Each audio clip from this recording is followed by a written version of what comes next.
Hello friends, स्वागत है आप सभी का OMG मिस्टीरियस में। आज हम विमान दुर्घटना की एक ऐसी दुर्घटना के बारे में बात करेंगे जो बहुत ही हैरत अंगेज है, रहस्यमयी है, क्योंकि इस घटना के 8 साल बाद भी किसी देश की कोई भी सरकार इस घटना को पूरी तरीके से जांच नहीं पाई। ये बात है मलेशियन एयरलाइंस के फ़्लाइट 370 8 मार्च 2014 को सुबह 12:31 पे मलेशियन एयरलाइंस का ये बोइंग 777 227 यात्रियों और 12 क्रू मेंबर्स के साथ कुआलालंपुर से बीजिंग के लिए रवाना हुआ। सब कुछ बेहद ही नॉर्मल तरीके से चल रहा था।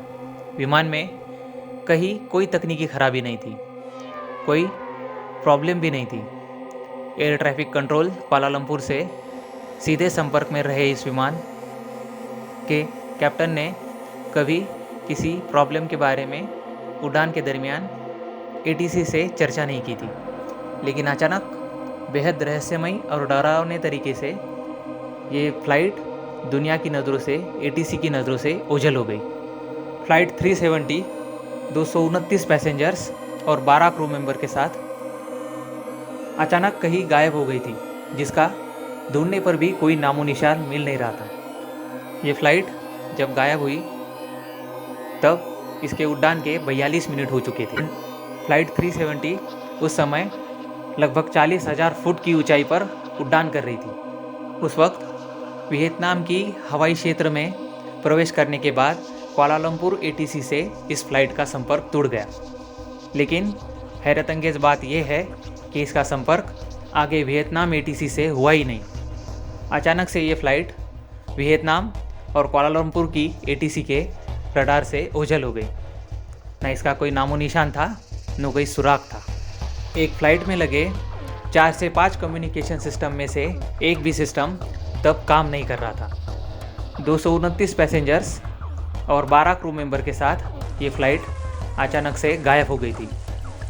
फ़्लाइट का कोई भी ट्रांसपॉन्डर किसी भी तरह का ट्रांसमिशन ATC तक भेज नहीं रहा था और ये फ़्लाइट अपने पैसेंजर्स को लेकर कहाँ गई, अभी उड़ान कर रही है या दुर्घटनाग्रस्त हो गई है, फ़्लाइट में कोई बचा है या नहीं भी, ये सारे सवाल ATC और दोनों देशों के अधिकारियों के मन में आने लगे। रेस्क्यू टीम इन सबको बचाने के लिए उसी दिशा में निकल गई, लेकिन ढूंढे भी तो कहाँ, क्योंकि फ़्लाइट का कहीं भी कोई नामो निशान नहीं था। एक मिलिट्री रडार ने इस फ़्लाइट को थोड़ी देर के लिए ट्रैक कर लिया था, लेकिन उस रडार की पहुंच से भी ये फ़्लाइट थोड़ी देर में ओझल हो गई। तब से लेकर अगले कई हफ्तों तक इस फ़्लाइट को लगातार खोजा गया।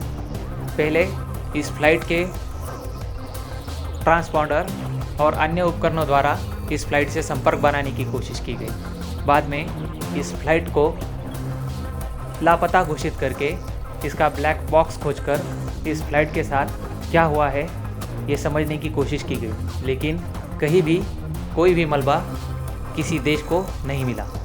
इस फ़्लाइट को आखिरी बार इंडियन ओशन में देखा गया था, इसलिए ऑस्ट्रेलिया से लेकर हिंद महासागर, मध्य दक्षिण एशिया और पूरे इंडियन टेरिटरी में इस फ़्लाइट की खोज की गई।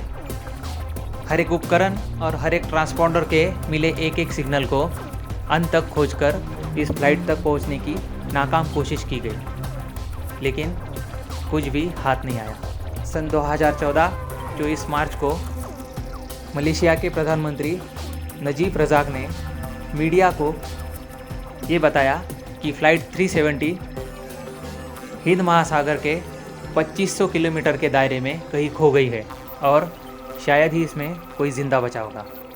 अचानक और एकाएक गुम हुई इस फ़्लाइट 370 के लापता होने के सभी पहलू रहस्यमय बन गए थे, क्योंकि हर कोई अपने तरह की एक थ्योरी आगे कर रहा था और वो थ्योरी कितनी कारगर थी, कितनी सही थी, ये तो बस उस फ़्लाइट के लोगों को, उस फ़्लाइट के यात्रियों को और उस फ़्लाइट के क्रू मेंबर्स को ही पता था।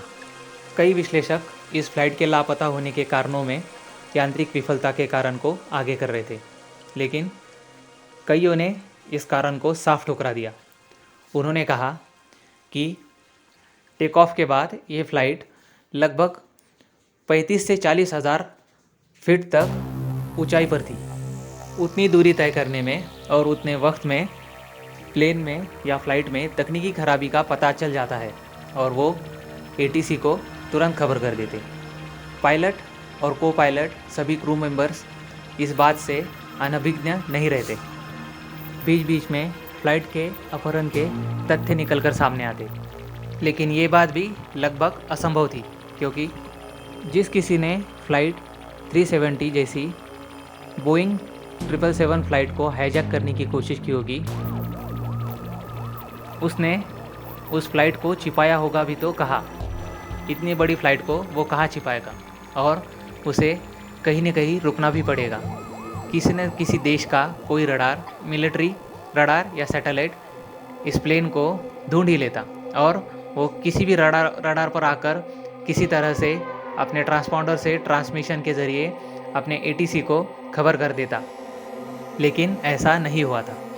अगर ये कोई सुसाइडल टेररिस्ट अटैक होता तो फ़्लाइट का मलबा कहीं ना कहीं मिलता, और वो भी किसी निर्जन स्थल पर नहीं, वो किसी रिहायशी इलाके में मिलता। इसलिए इस संभावना को भी बार बार ठुकराया गया। इस थ्योरी के तथ्यों को बार बार जांचा गया, लेकिन इसमें से किसी प्रकार का कोई भी आउटपुट नहीं निकला, और उस समय तक किसी भी व्यक्ति, किसी समूह या किसी संगठन ने इस घटना की कोई भी जिम्मेदारी नहीं ली थी। यानी ये साफ था कि फ़्लाइट 370 अपहरण नहीं हुई है।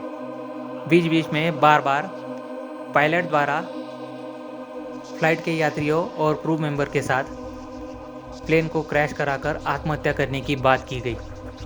एटीसी और मलेशियन गवर्नमेंट इन्होंने कई बार इस बात पर गौर भी किया, क्योंकि एक प्लेन में 5 से लेके 7 कम्युनिकेशन सिस्टम होते हैं, और प्लेन की हालत इतनी ख़राब नहीं थी कि पूरे कम्युनिकेशन सिस्टम एक साथ ख़राब हो जाए।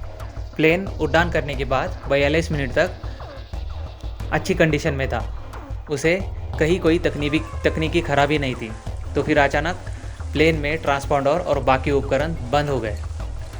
ये तभी संभव है जब कोई जानबूझकर इनको बंद करेगा। इसलिए पायलट के हाव भाव, उसके स्वभाव, उसका फैमिली बैकग्राउंड और उसका क्रिमिनल बैकग्राउंड को जांचा गया। उसका अपने को पायलट और क्रू मेंबर के प्रति बर्ताव, उसे परखा गया, और ये सभी बातें यात्रियों के समेत आत्महत्या की तरफ इशारा कर रही थी, जो कि पायलट द्वारा की गई होगी। चाहे जो भी हो, लेकिन ये फ़्लाइट और इसका मलबा कहीं किसी के हाथ नहीं लगा। किसी को ये पता नहीं चला कि ये फ़्लाइट आखिर गई कहाँ। इसमें जो 229 पैसेंजर यात्री और जो 12 क्रू मेंबर थे, वो सब फ़्लाइट के साथ कहाँ गुम हो गए। इस फ़्लाइट के साथ कोई दुर्घटना हुई है या इसका अपहरण हुआ है। इस फ़्लाइट में सफ़र कर रहे सभी के साथ कोई अनहोनी हुई है, या फिर इनके साथ कुछ अनहोनी जानबूझकर की गई है। इस बात को कोई साबित नहीं कर सका। इसकी जांच आज तक चालू है, और ये बात आज भी एक अनसुलझा राज बनकर धधक रही है।